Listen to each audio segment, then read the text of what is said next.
بچه چطور خوش اومدی به ویدیو خفن دیگه. اسم هستش تکا. توی این ویدیو قراره یک دانستنی از فضا بخونیم با هم دیگه. منم نخوندمش، پس بریم سراغ این دانستنی. ممکن است ماه یک تکه از زمین بوده باشد که این فرضیه وجود دارد که وقتی زمین سیاره نسبتاً جوان بود توسط یک جسم غول‌پیکر مورد اصابت قرار گرفت و این برخورد یک قطعه از زمین را برای ایجاد ماه جدا کرد.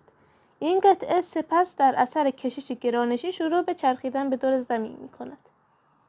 این فرضیه به نظر من غلطه. نظر شما چیه؟ چون چطوری مثلا جوری اون چیزه به زمین خورده که دقیقاً دایره شکل بره اونور؟ آقا این فرضیه از نظر من غلطه. بگو غلطه. بگو. اصلا صحنه رو ترک میکنه از بس که غلطه. خلاصه هر کسی این فرضیه رو قبول داره حتما کامنتش رو بذاره. پس اگه از این ویدیو خوشت اومد حتما لایک کن، سابسکرایب کن، زنگولش هم بزن و یک کامنت هم واسه من بذار. دوست دارم. مرسی. خدافظ.